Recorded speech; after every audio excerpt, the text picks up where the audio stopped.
Now we know this game is supposed to be the ultimate Smash game. Hint, it's in the title. But that's Sakurai's goal. He wants to craft this game in order for it to stand out and shine for making the impossible possible. The huge roster, the stages, the modes, and so much more. But the one thing that Sakurai wants to emphasize on are the fighters. There are characters that felt very unlikely for such a long time, and now you can play as them. The fact that you can play as Mario against Cloud, against Joker, against K. Rool is pretty cool. But Sakurai said no. Sakurai wants to prove that he can do way better than he did before. Seeing different characters from different companies battle each other is the beauty of the game, man, and Sakurai wants to emphasize that by picking fan-requested characters as well as logical characters. He also wants to add a variety in the roster. So who can we expect to join the roster now that we know that extra DLC is coming? Fan favorites are definitely possible. After getting Banjo-Kazooie in Smash, Sakurai is capable of making dreams come true, and he probably wants to do that with the extra DLC. Alright, I'm gonna get this character out of the way because I just have to talk about him. Gino. He has a shot for being one of the DLC fighters. There's been even more fan demand, references to Mario RPG in Smash. Sakurai even wanted him in Brawl. Not to mention that 2 Mario RPG tracks were taken off YouTube by Nintendo, and Gino's Mii costume is mysteriously missing in the game. It's not in. And I feel like that's happened with other characters before they were revealed.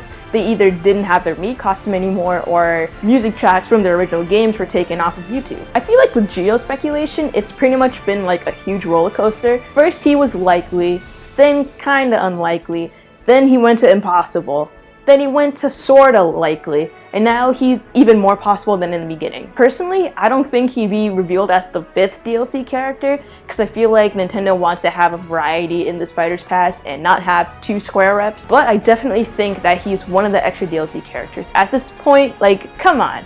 It's Gino, for crying out loud. He's been requested for many years. Another fan favorite that people have been asking for is Shantae. I think people see her as an indie character, I'm not sure. She does have a lot of history with Nintendo. She's potential for having a creative and unique moveset, and her cartoon, anime looks and characteristics can really add a variety to the roster. The Sans Mii costume, I can't believe I'm saying that, has been pretty popular and successful in sales, so I feel like people would love to see more indie representation in Smash. Believe it or not, Steve from Minecraft is also a running candidate again. Now that we know that extra DLC is coming, it's possible that we can get more than one Microsoft rep. He could definitely be a character to shock everyone, and again have a creative moveset. Not only is he a fan favorite, but he could technically be considered a logical character to add as well. Now that Microsoft and Nintendo are working a lot more closer, it's possible that they can add Steve to promote Minecraft more, or even promote Minecraft Dungeons more, though I don't know if Steve's in that game. So I was editing and the audio got like corrupted. Like the next 2 clips that I had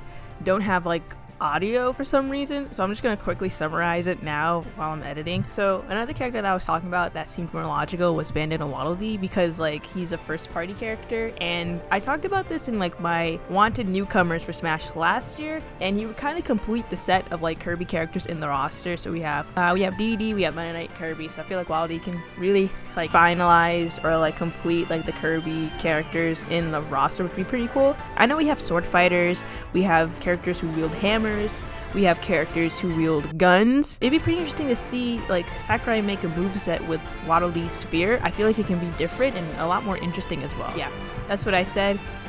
I don't know what the other one was.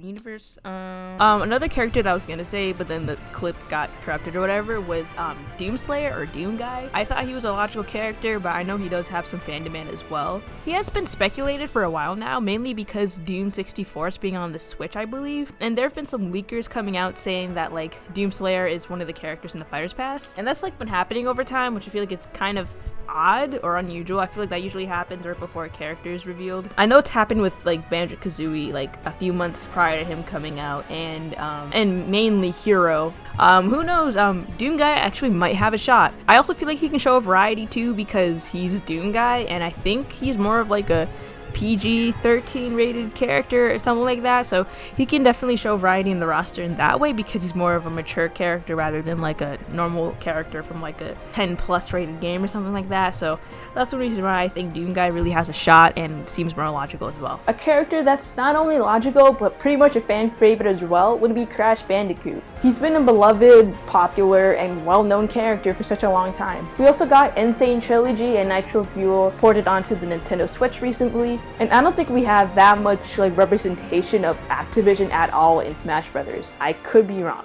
but I feel like there's not that much Activision rep in the game. It kind of reminds me of when Banjo got in. Not only was I happy that they got in after waiting for so many years, but I'm happy that they picked Banjo-Kazooie, a bear and a bird. Banjo-Kazooie always had that cartoony aspect. I feel like Crash Bandicoot is also a character that resembles 90s, early 2000s cartoon characters. So I feel like with his moveset, he can really add a lot of emotion and characteristic, and it'd be pretty cool to see what his all costumes would be like. Now obviously there are a lot more characters that have a shot as well, but these characters felt a little more interesting to talk about. Now one thing everyone's been asking is, are we gonna get a second Fighters Pass? Is it gonna be a pass?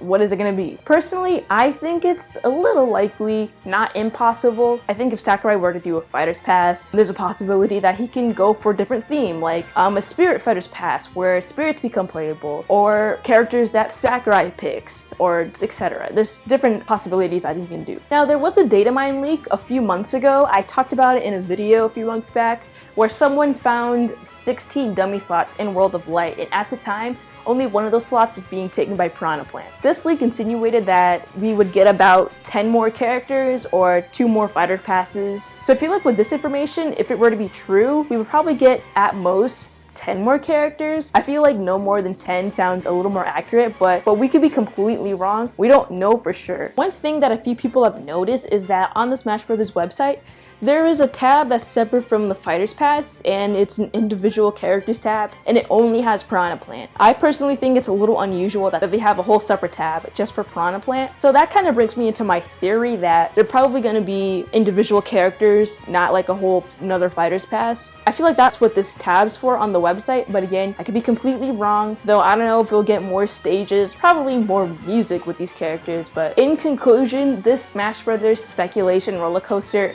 isn't over yet. We are now back to square one, and literally anyone can grab the next Smash envelope. And I hope it's Gino. It might take us a while to see who's one of these extra DLC characters, but until then we can just speculate, wait for Terry Bogard to come out, and also wait to see who's the 5th DLC fighter for this Fighters Pass. Terry releases sometime in November. I have a feeling around the beginning or a little bit towards the middle-ish of the month. And then there's also the Video Game Awards happening on December 12th, I believe. And last year, the Video Game Awards, we got Joker revealed. So it's possible that the 5th DLC character could be revealed at the Video Game Awards this year as well. But what are your thoughts? If you have other characters that you want to see in Smash, please leave them down in the comments below. If you made it to the end of this video, thank you so much. I really do appreciate it. And until then, I'll see you guys in the next one. Peace.